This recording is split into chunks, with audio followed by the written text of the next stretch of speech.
executives, and everybody else who is here for us to deliberate on what we have decided to do this evening.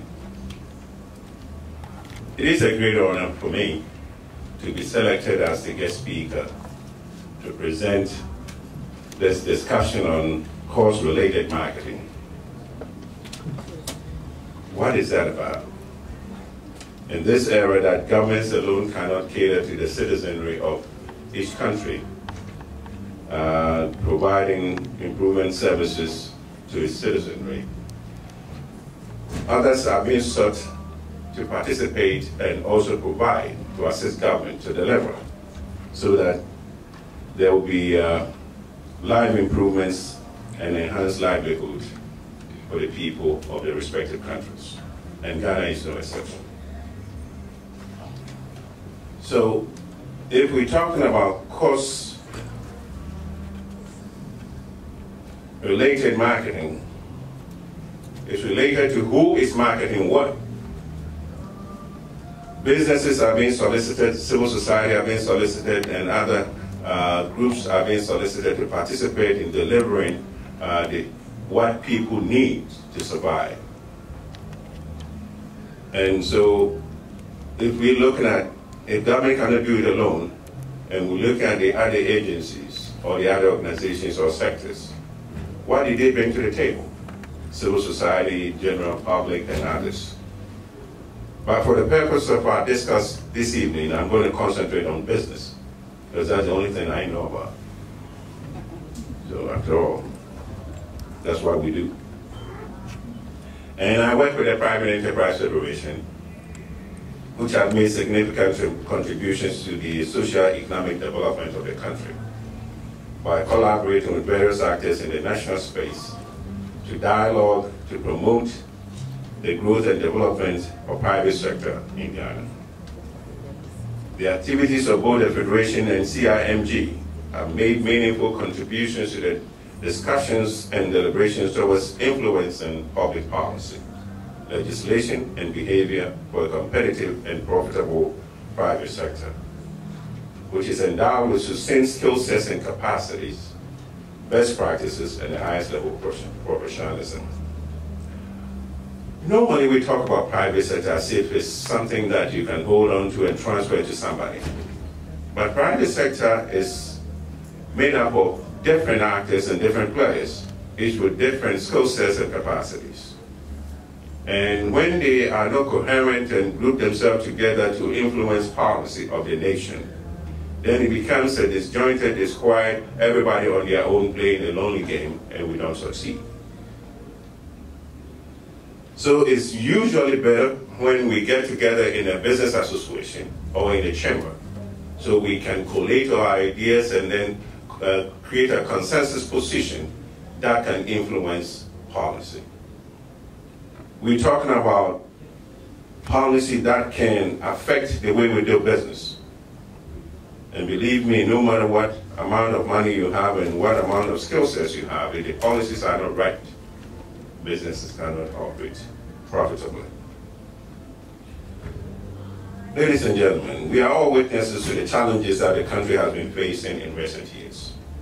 The business environment continues to be characterized by relatively high inflation, high lending rates, unreliable power supply, without mentioning inadequate infrastructure that continues to drive high the cost of doing business. And the cost of doing business affects you and I, because it takes away some of the margins that you could have enjoyed if inflation was not available, if inflation was low, so that your purchasing power will be high. So the cost of doing business affects you and I, even though we might think that it affects only business. Anything that affects business affects you, because it's the business that provides the bacon for government. It's the business that provides the tax revenue to government to prosecute its agenda. And it's a business that pays our payroll, our taxes, and our retirement benefits. So you see, business is in the center of everything that we do. So it's about time we all collectively work together to make sure that the businesses perform as required and give us what we're looking for, to provide the social dimensions of the problems that we encounter in our daily lives. We are in a country where we're becoming a reactionary country instead of planning country. We react to the galamseys. We react to the explosion of power scenarios. We react to almost everything. But we don't plan well. And we get into the point where there are social dimensions of problems. We have impaired respect for the rule of law. What does that mean? We don't respect law that much. Law and order is not part of our repertoire. We believe that if I want to do, I should do. We traveled around the country to one of the hinterlands in Brunhafo, and we had a workshop of people, and we were soliciting their understanding of what corruption was about. And people had different idea what corruption was. And this gentleman raised up his hand and he says, okay, I parked my car at the wrong place. The policeman came, he wanted to tow my car, and I said, oh, come on, forget about it. I gave him 10 cities. Everybody's happy. He goes away, I take my car. Why is that corruption? There's nothing wrong. The guy went away, I got my car, and that's it. And he could not appreciate or understand why that is corruption. Because he believes that once he has decided, that is the way it's going to be. And that is a typical Ghanaian attitude. Once I decide, it goes. It's blocking traffic, waiting for somebody.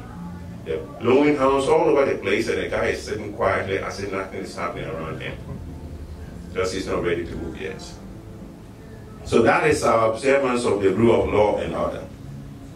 We do untidy activities in the public space. How many people pee on the streets? Very bad. Bad habits. It's seldom any place that you can see people do things that, on the streets. But we do. You live in a community where you throw your garbage across the street to a gutter that is there, expecting rains to wash away. Come on. It's not going to do that. These are the sort of behaviors that we got to change, attitudes that we got to change. But that's what businesses are trying to influence. How do businesses do that? It got to be linked to the business function, the core business of that institution. If somebody doesn't have money, no good drinking water, not enough food to feed their family, quality education is out of the ordinary, and healthcare is out, non-existent for them. How do they survive in this environment? So it's for the business people to look within themselves and say that, okay, governments cannot do this all by themselves, and if we're going to do that, how do we do it? Previously, what we had was a corporate social responsibility, where a company will buy a tractor for the farming group, or a fire engine for the fire service, or a vehicle for the school, unrelated to their core business.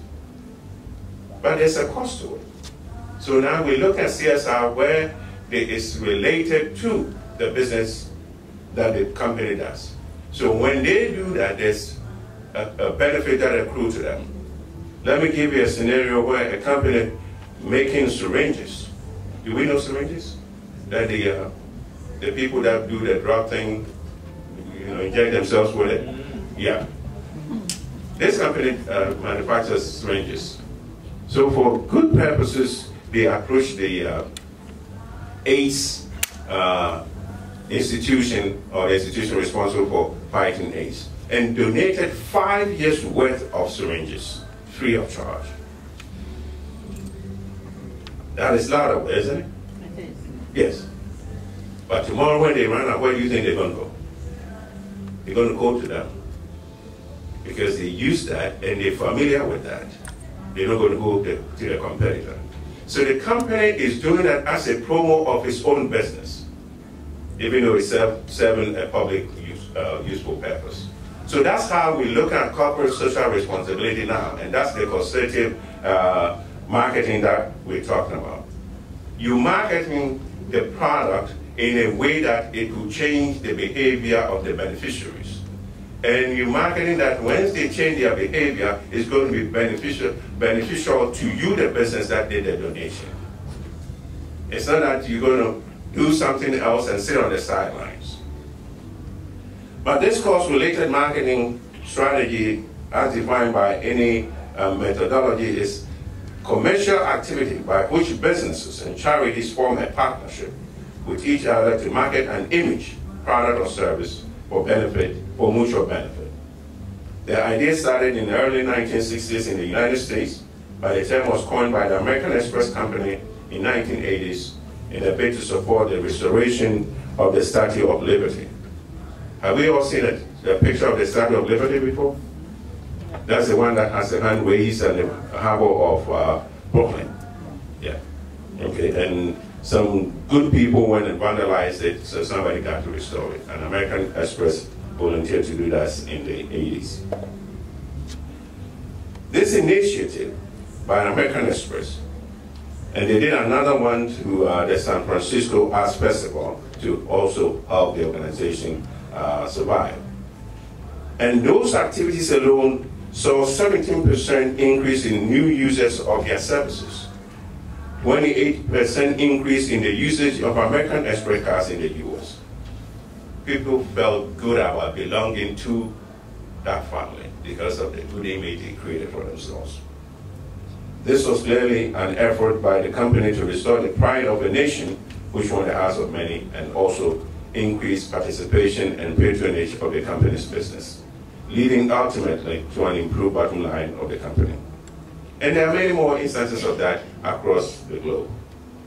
In Ghana, ladies and gentlemen, we also have instances where companies have imbibed in this effective tool of cost-related marketing to sell their products by attaching a social cost whilst doing so. The most recent example is that of Awake bottled water.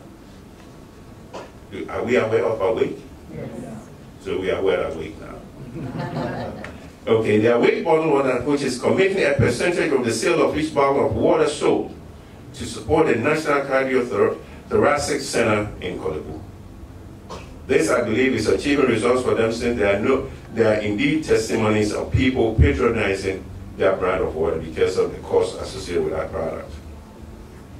Through this initiative, many more people will get access to quality health care at the National Cardiothoracic Center through the enhanced provision of high standard, state-of-the-art infrastructure, and the motivated and highly qualified staff at the center.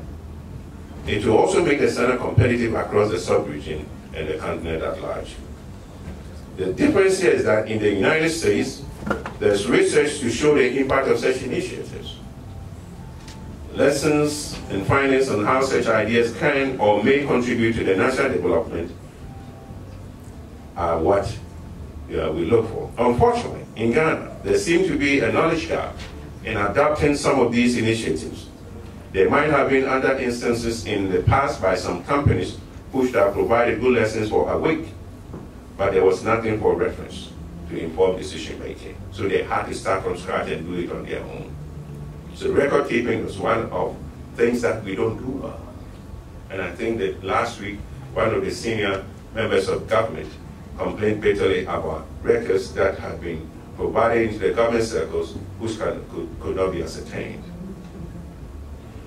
So I therefore challenge the CIMG and the business schools across the country to develop Ghanaian case studies and this and other innovative ideas which inform public policy formulation and decision-making by businesses going forward.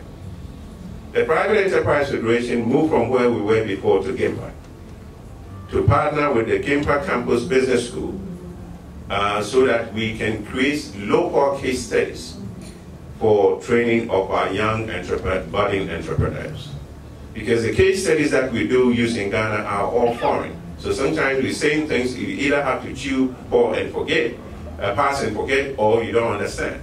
But if you know about Awake, you know about the Capital Bank, you know about UT, and you know what happened, then you can relate mentally to what the scenario is. So we are working with GIMPA to try and use some of the local case studies, at least as medium of instructions for our young graduate students. And if you do so, we think that it will encourage more companies to at least provide data, because without data, we cannot put the case studies together. And we need that today. Good evening, sir. I see my Chief Executive Officer of the Adenta Municipality, who is my neighbor. Thank you, sir. Distinguished ladies and gentlemen, cost-related marketing is not philanthropy. It's not free. There is a cost to it. And businesses have to cover their butt to meet their cost. And if they're going to do that, they have to create an avenue for mutual benefit. It's another way of addressing current social issues by linking resources and funding to address business marketing objectives. To address business marketing objectives. The business wants to sell something, but they think that the competition is too high, so I have to find ways. You think when a week came up, there were no bottling waters around? You have what? Thousands and thousands, Insu, Baltic, and others. Can anybody here remember there was one bottling company, water bottling company, that was competing and even had an edge over Baltic some years back, about 20 years back? Say it again. Yes. Nope. Say it again. Nope. Yes. Yes. Yes. It's called Yes Water. Yes. What happened to it? The typical African Ghanaian entrepreneurial standards. One-man shop.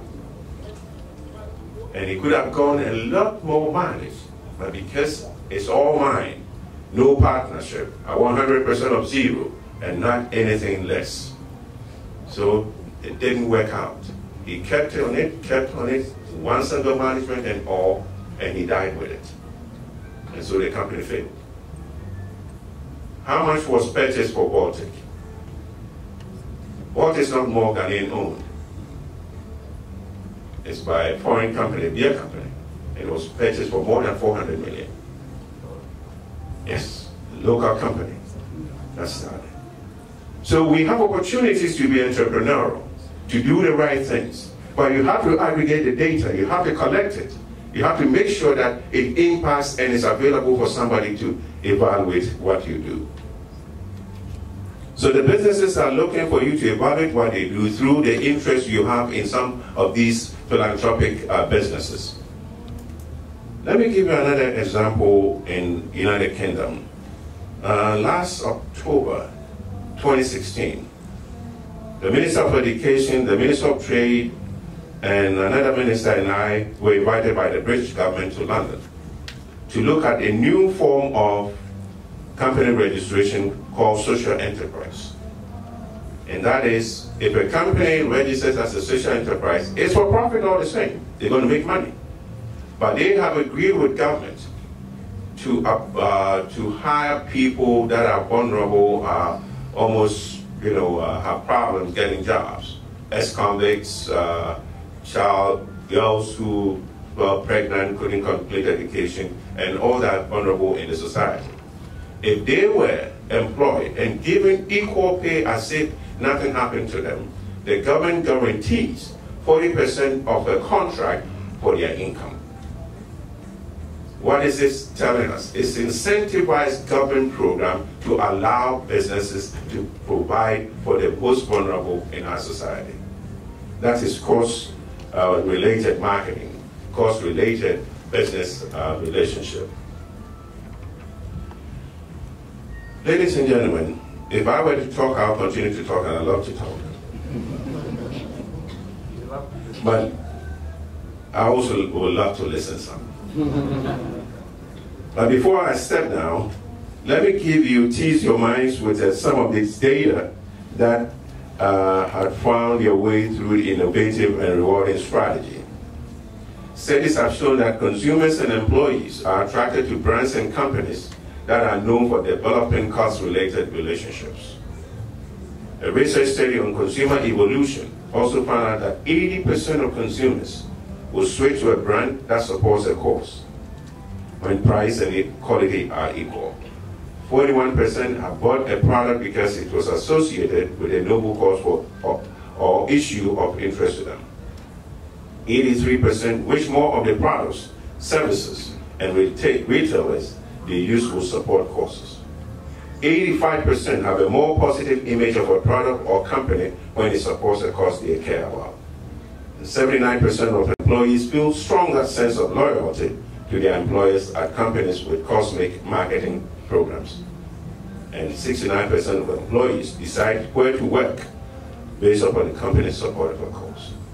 So cause-related marketing is very critical. It makes a difference what the business is doing, and if they do it right, it accrues a lot of benefits across board, not only their publicity, but the bottom line, which everybody is looking for, so far as competitiveness and profit margins are concerned. The cause-related marketing raises the call for corporate citizenship of organizations who operate within our communities and countries by responding to the social needs of society through innovative means. But there is a cost, as I indicated earlier.